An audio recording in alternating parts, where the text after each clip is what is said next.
Before we dive into this unbelievable story of defiance, courage, and government pressure, don't forget to subscribe to the channel. These are the real stories you won't hear in school, and they deserve to be remembered.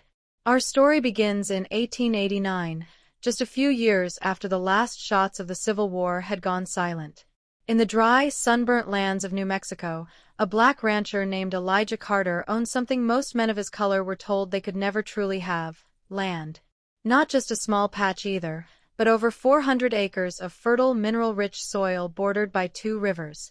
Elijah worked this land with pride, raising cattle, planting crops, and defending it from thieves, rustlers, and corrupt lawmen alike.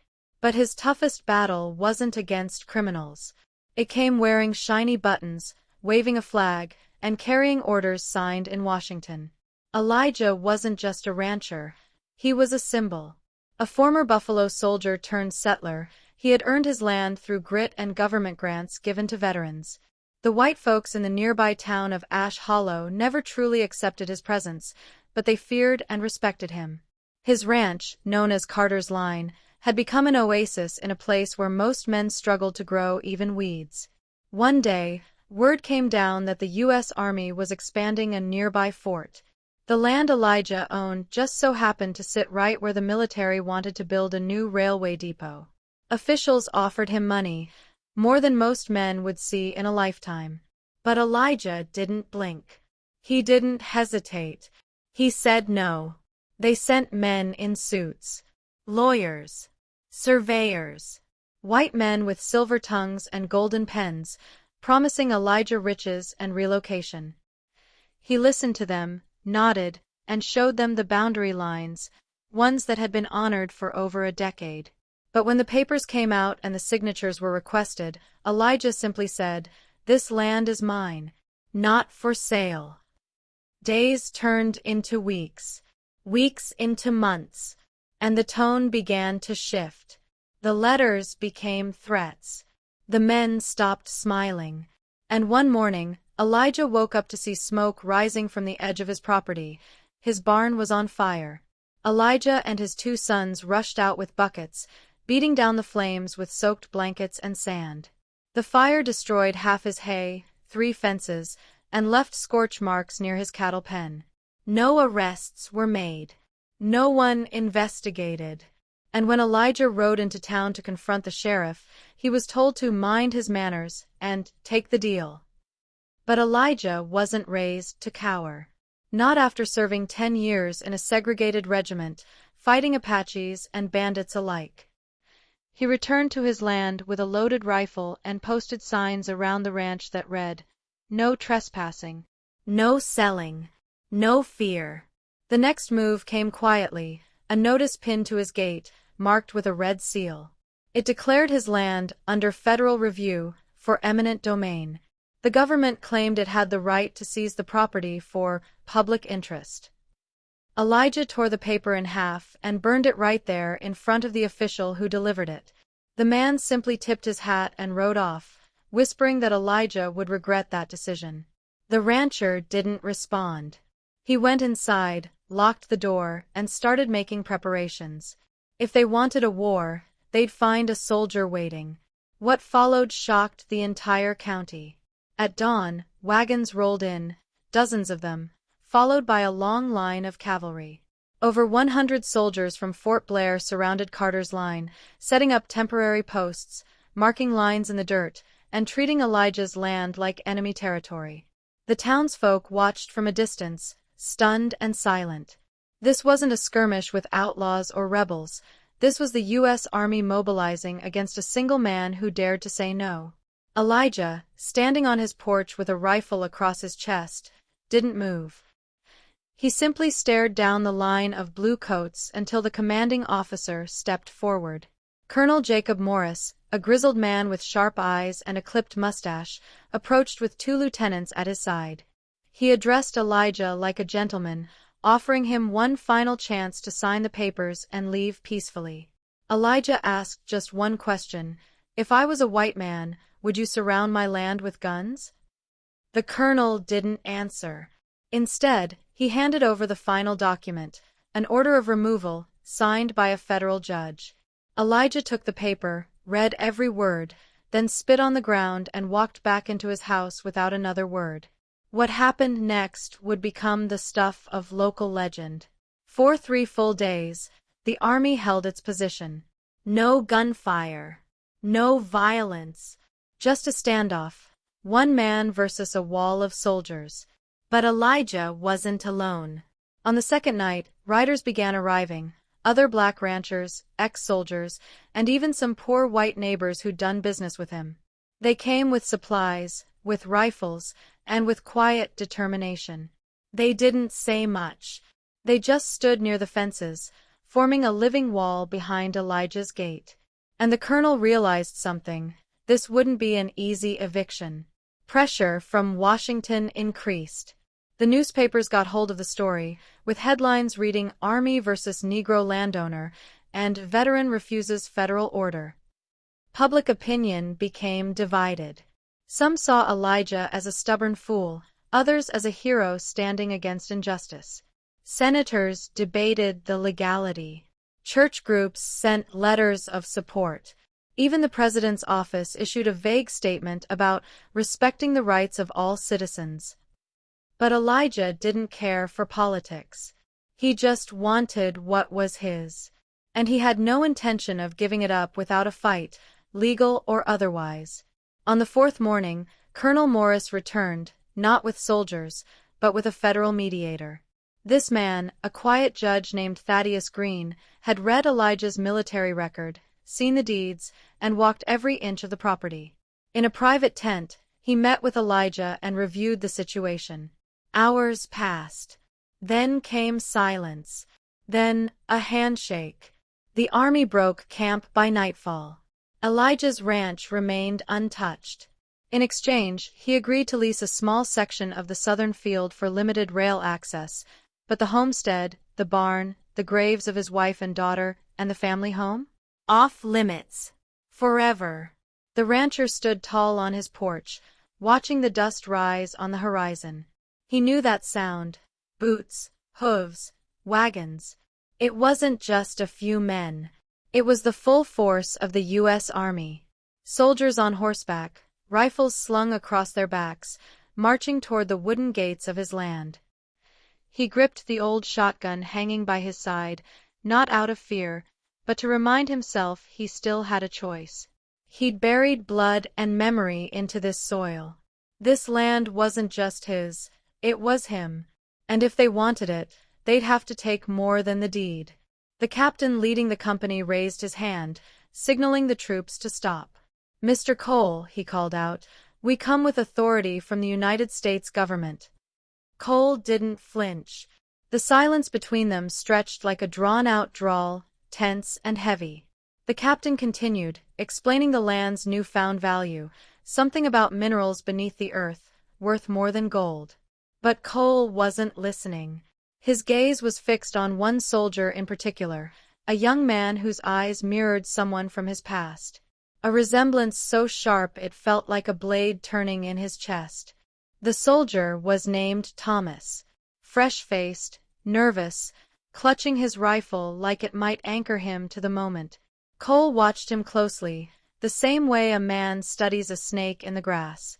That nose. That posture. Even the way he shifted uncomfortably under Cole's stare, it was like looking into a window to 20 years ago. Could it be? He whispered a name under his breath. One he hadn't spoken aloud in decades. One he'd hoped to forget. The name seemed to hang in the air longer than it should have. That night, with the army camped just beyond the fence line, Cole walked the perimeter of his ranch like a ghost haunting his own land. He lit a lantern, opened the creaky barn door, and uncovered an old trunk. Inside were letters, photographs, medals, and a single pair of tiny shoes, wrapped in a faded cloth. Each item was a memory he had tried to bury deeper than the roots of his strongest oak. But tonight, the past had risen like smoke from a dying fire. He sat in the dirt, overwhelmed. At dawn, the captain returned, this time more insistent. "You'll be compensated fairly," he said. "We can't wait much longer." Cole remained silent, letting the words fall like dust. Finally, he asked one question, "That boy in your company, where's he from?" The captain blinked, confused, then answered, "Georgia, sir. Raised by his aunt. Don't know his folks." Cole nodded slowly, his heart thudding like a drum in his chest. The math added up. Georgia. The age. The fire. The woman he'd left behind when he ran west to escape everything. That evening, as the sun bled across the sky, Cole approached the camp. Soldiers watched him warily, but Thomas stood and stepped forward without knowing why. "What's your name, son?" Cole asked. The boy answered, curious, unsure. Cole swallowed hard. "You ever hear of Sarah Cole?" The name made Thomas freeze. "My aunt's name. She raised me. Said my mother died in a fire." Cole nodded, his voice barely a whisper. "She didn't die. She sent you away, to protect you from me. I'm your father." The revelation hit Thomas like a storm. Emotions swirled, anger, confusion, disbelief. "Why now?" he asked. "Why tell me like this?" Cole looked down. "Because the land they want isn't just soil. It's the place I chose to suffer for my mistakes. But maybe I can lose the land if I don't lose you too." The boy's eyes welled with tears, but he said nothing. Around them, the soldiers grew still. For a brief moment, no one spoke. Just the wind whispering through the canyon and the sound of a past unraveling. That night, father and son sat by the fire. Cole shared stories of the war, of the choices that cost him everything, of the pain he thought he deserved. Thomas listened in silence, occasionally nodding, occasionally staring into the flames. When Cole handed him a photograph of his mother smiling in the fields, the boy's hands trembled. "She loved you," Cole said. "But I was too proud to be forgiven." Thomas wiped his eyes and whispered, "You don't get to be forgiven, Dad. But you can try." At dawn, Cole stood before the captain once more. "Tell Washington they can keep their money," he said. "But I'll lease the land on one condition. My son stays here with me. I got time to teach him the ranch, if he's willing to learn." The captain didn't argue. He saw something sacred in the man's eyes, not defiance, but redemption. Papers were signed, boundaries marked. The army left that afternoon. The ranch, for now, stood strong, as did the man who guarded it with more than bullets or fences. Months passed. The boy stayed. He learned the land, the horses, the rhythm of the soil. He laughed for the first time in years. And Cole, once a man swallowed by guilt, smiled every morning at the sight of his son riding out at dawn. They rebuilt fences, yes, but more importantly, they rebuilt trust.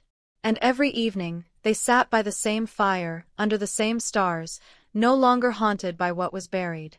Because the truth had finally risen, and it had found peace in the heart of a black rancher.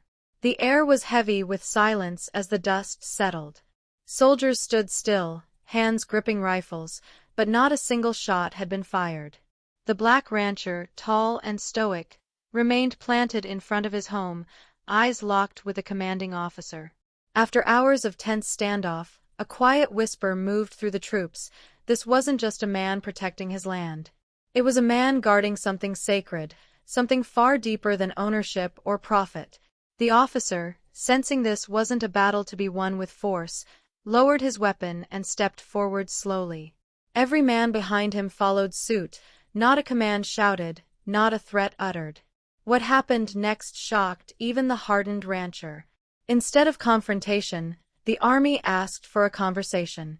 Around the fire pit, stories were exchanged, truths laid bare, and the real reason for the standoff began to surface. It turned out that beneath the rancher's land ran a vein of something far more valuable than gold: historical secrets. Buried documents, artifacts, and even the remains of a forgotten black regiment who had once fought for freedom now rested there. The government knew, but had kept it hidden for decades.